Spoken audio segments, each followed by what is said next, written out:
we don't drink alcohol. Even you cannot flush your toilet. Oh my God, no, thank you. Hi everyone, welcome to the very first hour episode of Fizzy Talk 2025. I'm so excited, and for this special episode, we're bringing the topic of the cultural reset of studying abroad unfiltered version. So this year we're kicking things up with something super exciting, and right now we're sitting down with some incredible ISMA awardees. Wow! And we're excited to hear their awesome experiences throughout their highest and their lowest and their studying abroad experience. And I'm basically just very excited for this whole thing. I can't wait to have a conversation with them. Yes, exactly. And now let's welcome to our amazing speakers today. Maybe before we get into our topics, we can start with introduction by your name, study program, and which university you went to during ISMA. Maybe we can start from Kak Feby. Okay, hello everyone. My name is Febiana Vernika Gutom. You can call me Feby. I'm from Managerial Accounting Study Program, and I was the University of Applied Science in Germany. Okay, so first of all, let me introduce myself. My name is Ida Khafifa, and I'm currently studying at Polytechnic Batam, majoring business administrations. So I was selected, 100 is selected to go to Frankfurt School of Finance and Management. Nice to meet you all. Nice to meet you. Hi, Kasita, and hi, Kak. Hello. You guys looks amazing today. Oh, thank Thank you, guys. The beautiful ladies, but I'm gonna ask $1 million question, which is, how does it feel to be a part of ISMA awardee? Especially you guys had the chance to studying abroad and experience a new thing. Was it exciting or exhausting? Tell me more about it. Okay, I think that it was honorable for me because I think that ISMA itself is like prestigious scholarship in Indonesia, and I think that I was grateful for being part of that program. And then it's my second attempt to try to apply the scholarship itself. And how about you, Febe? Me too. It's a great experience for me, especially it's my first attempt. But I don't know. It's just like I got nothing to lose before, and then like I got and then I got accepted, and like oh wow, just wow, and then oh my god, Oh my God. yeah, it's great experience for me. Yeah. Well, speaking of studying, maybe let's jump into our first topic, which is academic culture shock. Yes. So first, what was the biggest difference between the learning system in Indonesia and the ISMA when you guys into there? I think that the biggest challenges that I encountered, especially in academic sectors, is like in Indonesia itself, the academic is more like a lectures-based system where we take a notes and then the lectures explaining the materials, and then we just sit in our place. But compared to the Germany itself, it's kind of different because we hands-on the experience while we have like a project. And then in my experience while I in Frankfurt School, I have like a project which is we creating a business ideas, and then we collaborating with the local entrepreneurship in there, and then we pitching our business ideas through the panels. And I think that's the great experience that I can't encounter in Indonesia, because I think that the experience itself is giving me like the most memorizing experience, meeting with the international exposures, getting international exposures, and then we having a networking with the Germany and the overseas. Great, that's like, I mean, the opportunity itself is just Yeah, very of hard course. to get in Indonesia. How about you, Kak? For me, it's pretty different with Sita because my university is only like sit and we see the lectures explaining about things. But the difference is in Indonesia and in Germany. In Germany, we use open discussions. Like we discuss with our friends, with our professor. We can even argue with the professors about our. That's pretty different and cultural shock for me because in Poly Batam we used to work on PBL and everything is about project. But in Germany I was like sitting and then hear the explanations. And the another shocking fact is like we can argue with our professor. Yes. I mean, like, and when we have like a different opinion with the one subject, and then we can raise our hand, and then we can argue with our Yeah. professor.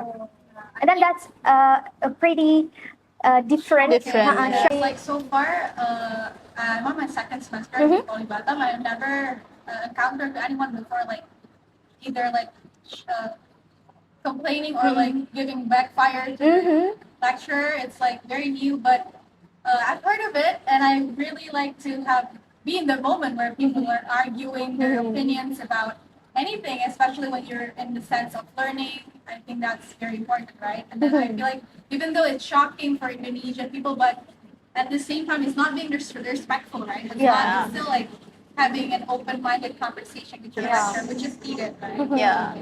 Yeah, it's a challenging and fun experience at the same time. Yes, of course. So, so this is the last question about the topic. So, after experiencing the learning, did you find any approach that felt more effective? So, maybe you guys can give a share for us.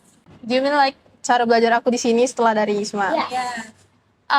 For me mungkin karena sekarang tinggal ngajuin skripsi ya, tesis. It's not pretty different lah, kayak how to say that, like kita cuman dari Jerman aku cuman belajar untuk ya udah belajar banyak baca itu menghasilkan sesuatu gitu, because the lecturer always give us the material before the day before the class, and then the class and when the class is started, like she will like, do you guys already read the materials? What do you think about this? And then we discuss everything. It's make me open to discuss. Even mungkin sekarang untuk tesis kan kita bimbingan nih sama dosen pembimbing. Jadi kayak udah open discuss. Discuss tuh mempermudah lah untuk mendiskusikan sesuatu. So I have like a big experience while I go back to the Germany. I think that the effective learning is like ketika kita tuh punya opini, kita tuh harus lebih berani. What I mean is like karena kalau di Indonesia tuh culture-nya kita harus very polite and avoid confrontation, right? So I think that itu yang aku dapatkan ketika aku balik ke Jerman. Aku menjadi lebih berani untuk mengatakan untuk beropini. Jadi kalau misalnya kayak ketika kita lagi bimbingan ya, kita tuh pasti lebih nurut sama saran dan suggest dari dosen pembimbing kita kan. Tapi kalau misalnya pas aku dapatkan experience di sana, kayak aku lebih berani untuk mengutarakan apa opiniku gitu.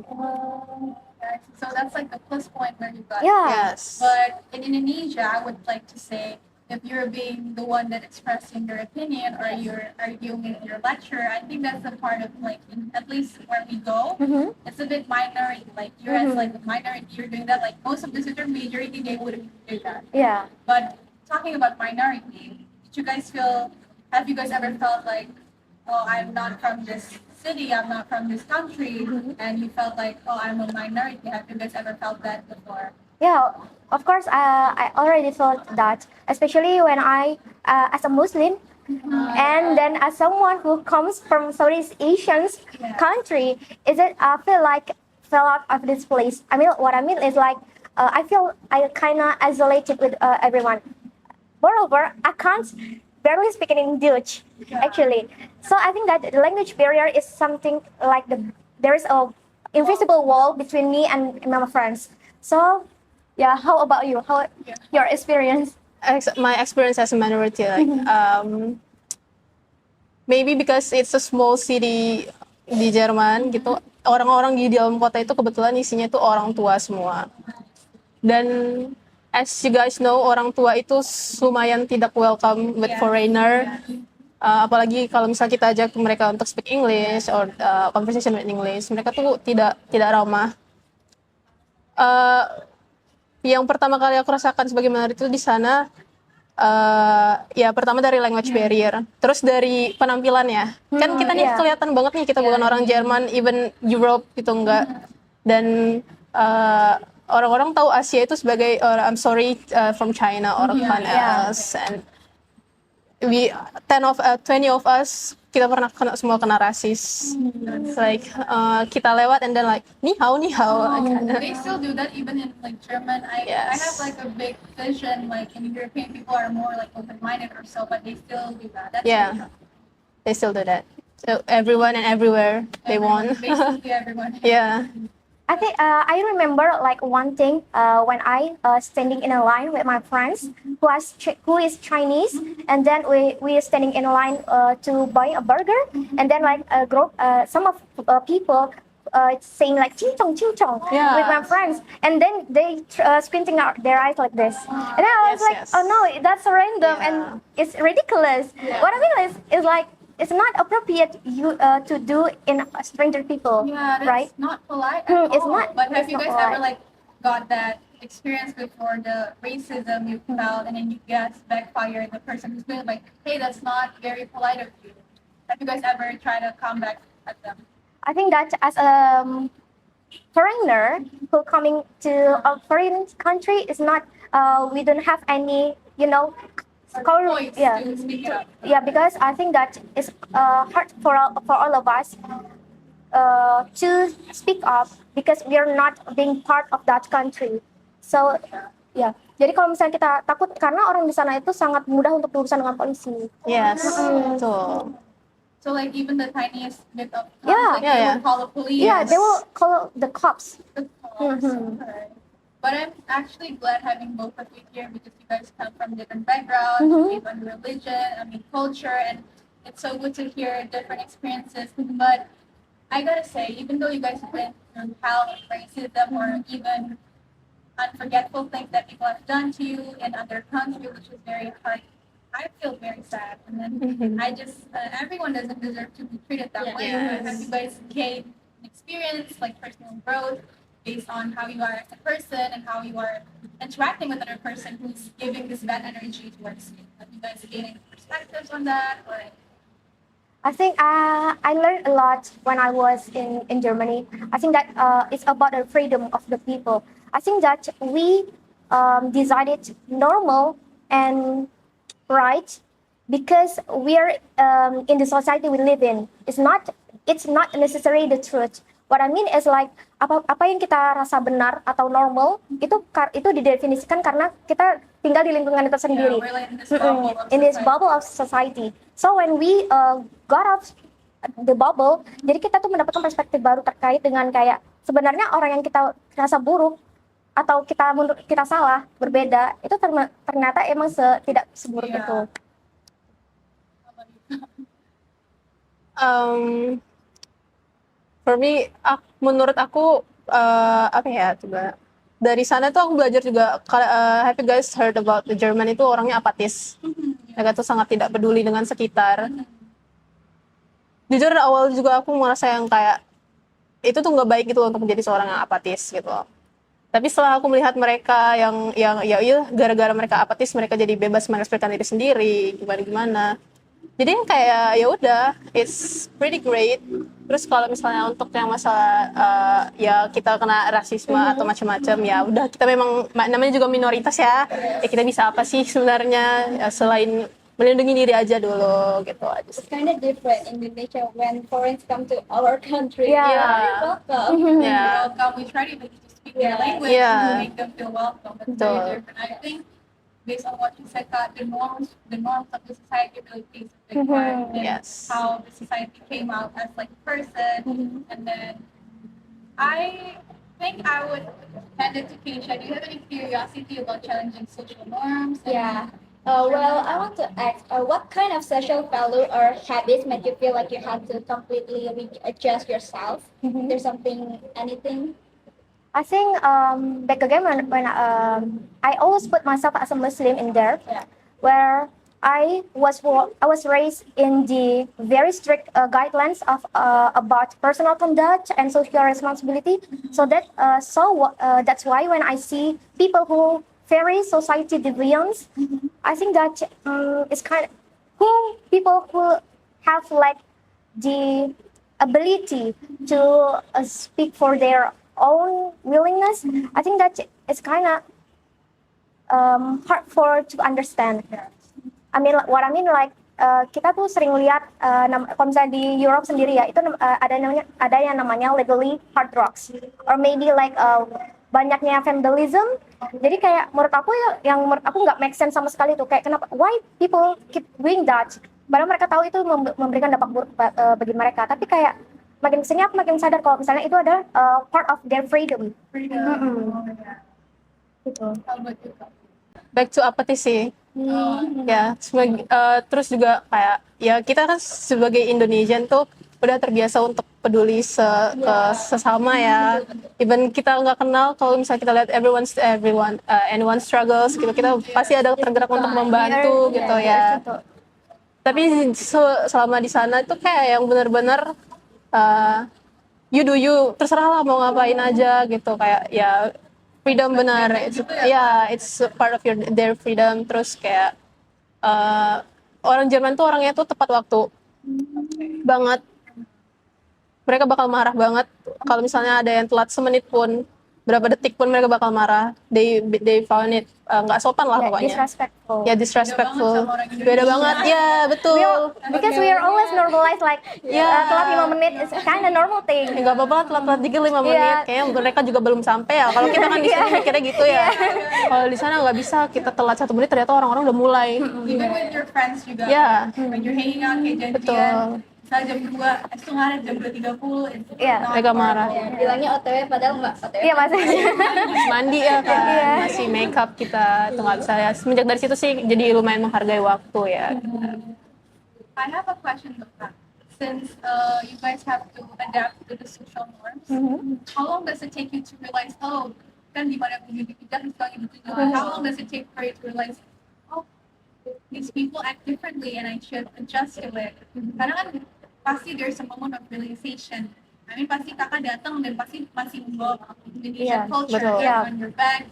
And then how long does it take aja for you to realize kayak, oh, bedanya ternyata, and does you guys have any experience like experiencing bad experiences about, you know, you're putting Indonesian culture towards the society in German and you guys got backfired because, oh, it turns out, you know, you learned how hard way. Have you guys ever felt that before? I think when I was in the class, so pada waktu itu kita tuh kan lagi open discussions. Tapi kayak the one who not speak is only me. Then my professor is getting scold at me like why you don't express yourself? You have to give your opinion in here.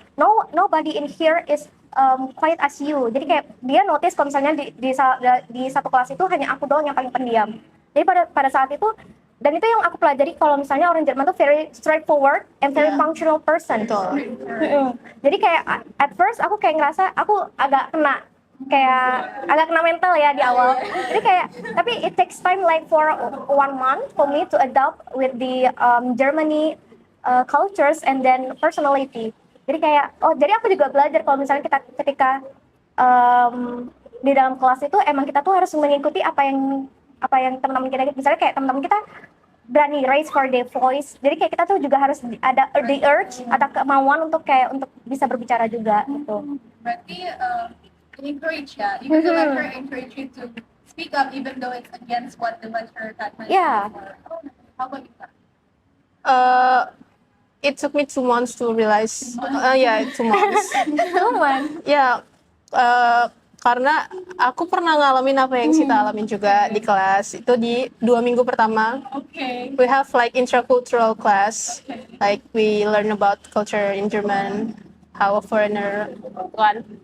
Di situ aku juga the quiet person gitu lah, di satu grup, satu meja. Terus kita ada diskusi dan presentasi. Di situ teman-teman yang kayak Feby you go present that. I was like no I don't want. And then the professor like Feby you katanya gitu kan. No I don't want. I said that. Aku bilang gitu kan, terus yang kayak semenjak saat itu dia menandai aku sebagai orang yang nggak berani ngobrol, nggak berani presentasi. What a shame for me of course. Dia memang ingat aku, sebagai Feby, dia ingat aku, cuman dalam konteks yang tidak bagus gitu loh jadinya. Ya karena memang itu kebebasan pendapat gitu loh sama mereka, dan mereka tidak bakal ngejudge kita kalau kita ada salah atau ada kesalahan ngomong gimana, mereka nggak peduli. karena memang kita nggak terbiasa aja sih Ya, betul. untuk mengekspresikan opini. Jadi kayak Yes. it's kind of different, hard for all of us to adopt with cultures in there. Yes. Basically, the difference of speech of freedoms. I think it's gonna be tough at first, but you're gonna learn from the experience. Yeah. And then I feel like it's very different even these days juga kalau misalnya disuruh speak up or anything, it would decline to, they would label us, oh, this is obedient, submissive, they're patuh of your lecture, they're being polite, different from your experience guy, I feel like. But you're in like different space, you don't know what to do, and of course you get nervous, that's Yeah. very normal. But it's a very huge difference. It's a slap in the face, I could say. In Indonesia, if we do that, it's like, oh, good, it's okay. You're being polite. You're being Yeah. respectful of your lecturer's time, your lecturer's moment to speak. But in German, it's very different. Yes. Do you have anything you want to add up, girl?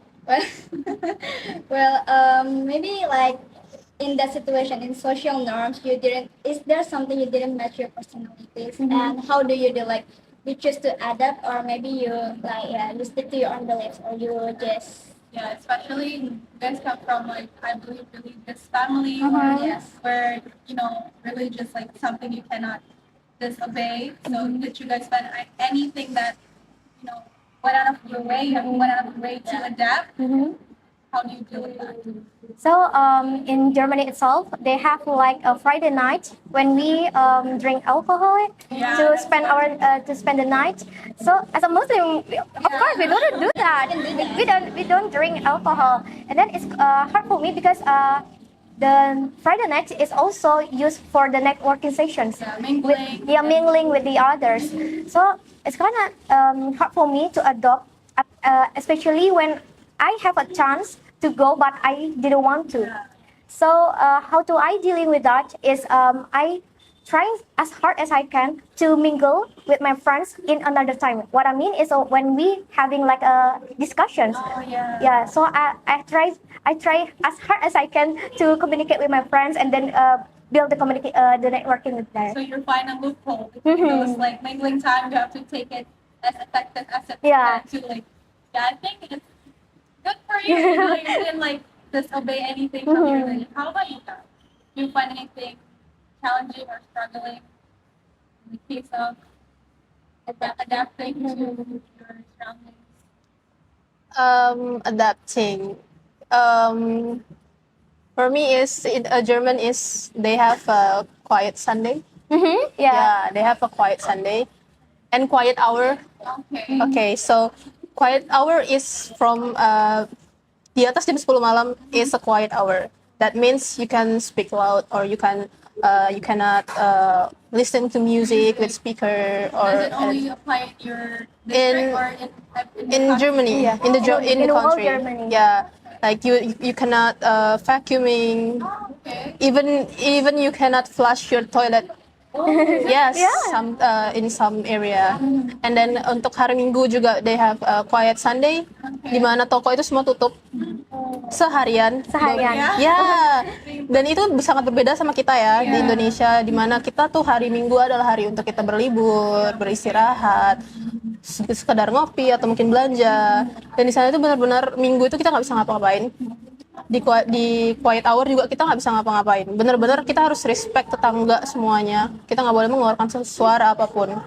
Kalau misalnya kita kedengaran nih bikin suara atau apa, mereka bakal panggil polisi. Yes. You have the experience, right? Ya, kita kebetulan aku dan teman-temanku pernah mengalami hal itu. But it's pretty weird for me because it's New Year Eve. Okay. I mean like New Year Eve, yes. Malam tahun baru ya. We're having fun. Yeah, we're having fun. We're barbecuing and anything else. Kita lagi bakar-bakar tuh di kamar. And then there's an old guy. And then with German language. Yeah, That we completely. can understand. No, we couldn't understand it at all. Karena dia benar-benar nggak bisa bahasa Inggris. Kita juga nggak bisa Jerman. Yang kita tahu dia cuma marah. Yang kita tahu, You settle down after that. ya kita akhirnya pindah ke gedung sebelah, jadi kayak Gila, ini padahal malam tahun baru, masa kita tidak ada kebebasan gitu. Tapi belum sampai case dipanggil polisi. Oh, untungnya tidak ya. He was just scolding you guys for being loud. Ya, Do you guys, especially about this quiet culture, do you guys know any like of the reason behind why there's a quiet culture? Because like, especially on New Year's, it's like supposed to be a spirit time where you experience changing from one year to another. Do you guys know any idea behind the story of this quiet culture? From what I believe that they really tired in their workplace, so they have like a culture where when you go to the house and then all you can do is just rest, Yes. take a rest. I think that's the reason why they have like a quiet days.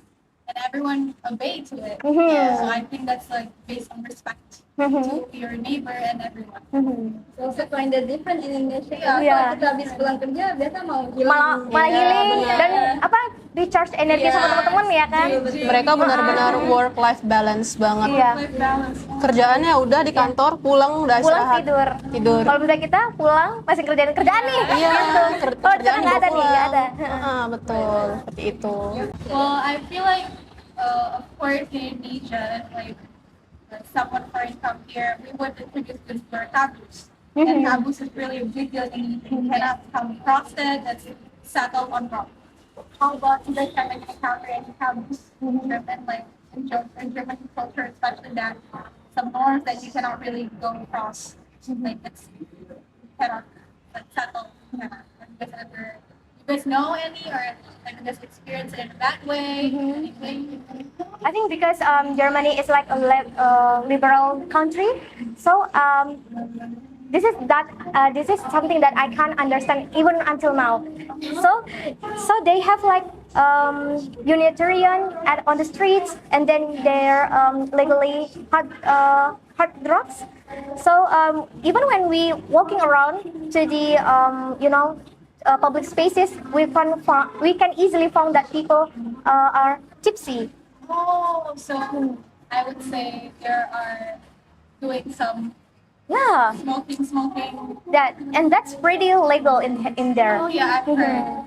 And they're being open about it. Mhm. Do you remember the wheat? Which? The wheat charity for the wheat that we found in Berlin?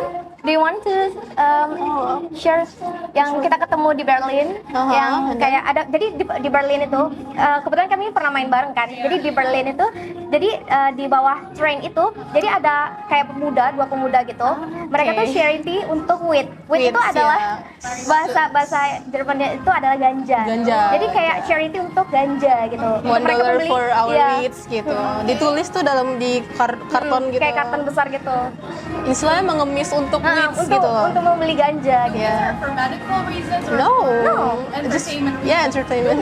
Okay, that's very new thing. But Yeah. like, so the country legalized using weed and any type of Yeah. narcotics, something like. I actually want to ask this question because it's pretty sensitive, but I feel like we're very open-minded to discuss this. Uh-huh. How did you respond to the different views, like of sensitive topics like religion or like sexuality, which is I've heard they're very open about it, different from Indonesia, and gender basically. Like gender orientation these days, you cannot even keep up with the gender orientation. So how does German as a country view it, and how do you guys feel about it? So I often experience people look at me as a Muslim because you can see in my appearance I'm wearing a hijab, and then people keep asking me about my religion. So it's hard for me to explain more and more often about my prayer times and then my dietary restrictions because they do not understand why Muslim didn't eat pork and drink alcohol.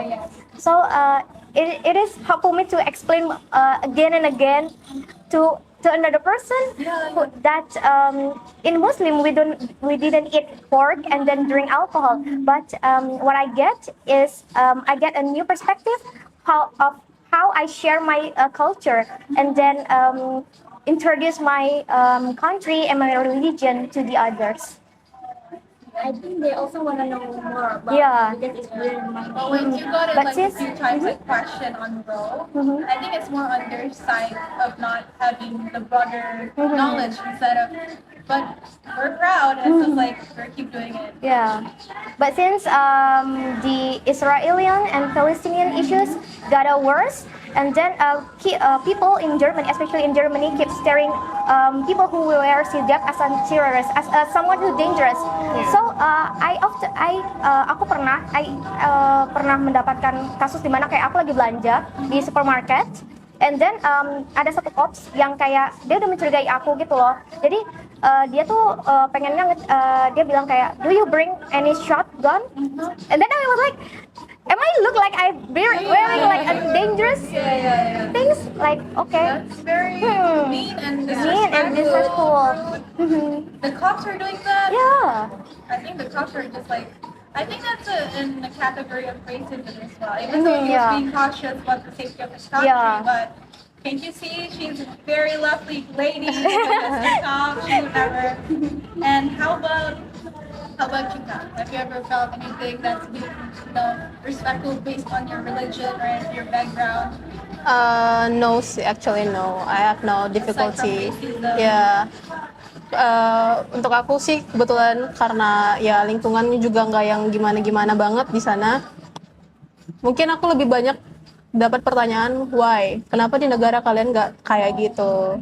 Especially from alcohol, like mereka tuh sering banget apa-apa tuh alkohol, apa-apa bir. Even mereka bikin party di kampus hanya untuk minum bir. They have even punya namanya beer pongs, jenis games gitu. Nah, dan kita awalnya pasti yang kayak bahkan kita nggak bisa macam-macam gitu loh di kampus gitu loh. Kita harus pakai pakaian rapi macam-macam gitu kan. Nah terus nanti aku cerita nih sama temanku kayak, oh ini nggak biasa di Indonesia, dan mereka selalu kayak why, kenapa, bukannya ini ini hal yang biasa di negaraku, kenapa di kalian enggak tuh. Kayak ya kita sebagai orang Indonesia juga harus menjelaskan dengan baik tanpa Bringing negative Ya, perspective betul. towards our country, guys. dan itu ya lumayan kesusahannya memang di situ Iya. sih, benar. to keep informative rather than being defensive. Ya, betul. But I'm pretty sure you guys managed well that topic. But I'm curious about the sexuality and the gender in German, because I've heard they're very kind about LGBTQ plus and everything like that. How have you guys ever encountered anything, displeasing about that topic?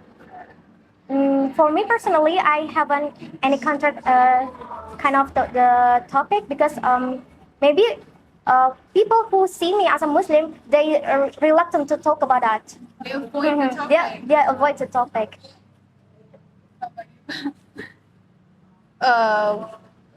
I think it's the same from Sita, karena kayak ya they know we are from Indonesia like that. Yeah, so they were like just kind of tiptoeing around the topics instead of actually bringing it and having an argument. Yeah. But can you guys name one taboo thing that in German it is a taboo, but in Indonesia it's like something you would question about? One thing that you guys feel like this is the top one. Taboo di Germany. Yeah. Tapi Tapi di Indonesia Okay. Oke atau aja. something yang question juga in both countries. Atau yang di Indonesia tabu di Jerman. That's okay. I have one. Aku kemarin dikasih tahu sama dosen, sama profesorku di sana. Di Jerman itu we are not allowed to berbicara tentang nominal. Kayak misalnya nih kita lagi nongkrong nih di sini, and then I ask you, kamu kerja di mana? Di bla bla bla, terus aku nanya gaji kamu berapa? Itu nggak boleh. Even aku cuma nanya sekarang di dompetmu ada uang berapa, itu nggak boleh. Itu sangat tabu di sana. So it's about Personal, financial, yeah, whether or identity. not there's stability. Yeah. But if we want to ask how much is the coffee, it's okay, right? Yeah, it's okay. How about you in Indonesia? Yeah, It's very common. Ya kayak gaji di sana berapa, UMR misalnya. Kita udah tahu berapa, itu mereka nggak sama sekali nggak Sometimes apa-apa. people use it as like the informative thing if you want Yeah. to move to another job. Yeah, It's betul. like, berapa gaji? Oh, it's not okay. Yeah. It's not okay to Yeah. ask. That's being disrespectful. Yes. How about you, Kak? What do you think? tabu di Germany, tapi normal thing in Indonesia. I think that when we mingle with our friends ya, kita tuh biasanya kayak ceritakan tentang kayak our personal life. Tapi kalau selama di sana aku belum pernah experiencing itu sih dengan teman-temanku, kayak dia bahas-bahas tentang personal life. Mungkin karena mereka tuh sangat-sangat tertutup ya, sangat-sangat tertutup dan iya sangat respect dengan personal life mereka. Jadi kayak mereka kurang, karena menurut mereka personal life itu is kind of a sensitive topic to talk about, especially when we talk with our friends. Jadi kalau misalnya mereka ada kendala personal life itu, mereka langsung nyarinya psikolog sih. So again, when they're very individualist, Yeah. why they would never share based on personal experiences, the taboo. Because I think that they really respect their personal life, so they reluctant to talk about their personal life to their friends. Jadi kayak gitu sih. Jadi kayak mereka lebih memilih untuk bicara kepada ahlinya aja langsung. Gitu. Jadi nggak ada istilahnya curhat Kayak zaman curhat psikolog itu nggak ada. psikolog. Iya, langsung ke psikolog. Is it affordable to like hire a psychotherapist? Is it affordable or maybe from the upper and middle class only? Actually, it's kind of easy to find di ahli, tapi kayak ya it's not affordable for all of us. Yeah.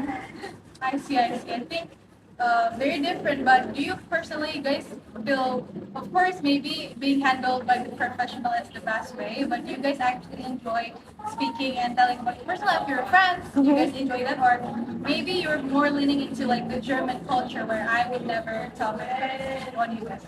Which one do you prefer? I prefer to talk my personal life with my trusted one. Yeah. Ya, and then I think that kita semua juga bakal memilih seperti itu sih, Yes, ya kan? Kayak kita bercerita kepada orang yang kita percaya aja gitu. Jadi kayak selama aku handling my hard moments in there, aku kayak lebih memilih untuk bercerita sama teman-temanku yang aku percaya gitu. Okay. Okay, I think this is the last question. Yeah, this is the last question. What new values or perspective do you learn abroad that you love to bring back and share with Indonesian people? Is there something perspective you want to share? Punctuality sih, tepat waktu. Yes. I really want to, aku pengen banget itu bisa diterapin lah di Indonesia, karena setelah dilihat-lihat kemarin 6 bulan aku selalu yang kayak tepat waktu, bahkan keretanya kapan aku harusnya bersiap-siapnya kapan, macam-macam. Tepat waktu tuh enak banget sejujurnya guys. Guys, Enak sejujurnya ya, cuman ya kadang kita merasa tepat waktu ternyata yang sekitar kita nggak tepat waktu tuh it's kind of piss me off juga gitu kan. Terus juga kayak budaya menggunakan ini apa sih namanya, public transportation ya itu kita di sana Iya. walaupun Sangat-sangat. cuman pakai public transportation kita bisa kemana-mana. Iya, kita bisa akses ke semua tempat. Iya, everything. Karena memang memadai ya. Kebetulan di sini masih sedikit kan. Banyak pakai pribadi. Betul. Itu sih dari aku paling. apa kita? Kalau aku belajar untuk straightforward sih, dan lebih confidence untuk to talk about our feelings. Kayak selama aku di sana tuh kayak aku benar-benar belajar kayak gimana caranya aku tuh bisa lebih terbuka dan lebih terberani sama diriku sendiri. Jadi kalau misalnya kayak kita tuh kalau selama di Indonesia when we have like disagreement, we avoid to talk about it, right? Ya, betul. So pas aku udah pulang dari sana dan adopt dengan normal yang ada di sana, kayak aku merasa kayaknya aku lebih berani untuk ngomongin kalau misalnya aku merasa tidak setuju akan sesuatu, aku merasa tidak suka terhadap sesuatu, in polite way, of course. Ya, betul. Well, I guess sadly that's the last question. We really appreciate you guys for being here. These amazing, beautiful ladies. They've been through everything in their 20s. Give applause to these beautiful divas.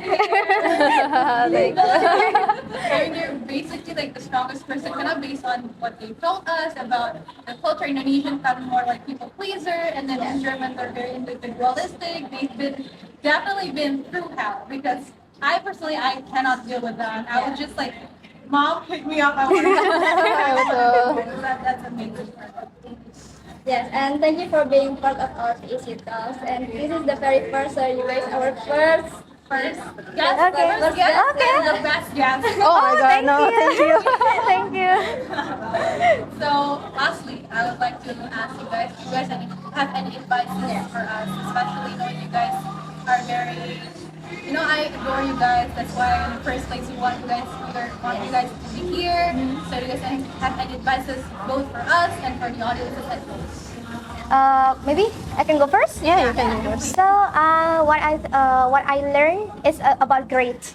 I actually this is my second attempt to get to this scholarships. So I think that the grade is the most important thing to get up, because I think that with the grade you can get what you want. You can achieve your dreams. So don't stop chasing your dreams, because everything is possible unless you have to embrace yourself. That's a good one. How about you guys? Do you have anything? It's just love what are you working now. Okay. Love what you're working. Yeah. That's very strong advice, a strong foundation for us as we are. Maybe some of you guys are struggling at home. Just watch this podcast and listen to this beautiful lady. That's a very awesome advice. I think not only from the advice itself, this conversation really opened up my vision and views as a person, especially I'm maybe some struggling about, especially in Indonesia, as a student, it's hard to express yourself, but since having this conversation is really good. And I feel like Some of them scared to speak that. okay. I think that's all, guys. Do you want to do the honor? Don't forget to Don't like. forget to like, comment, and subscribe. Bye.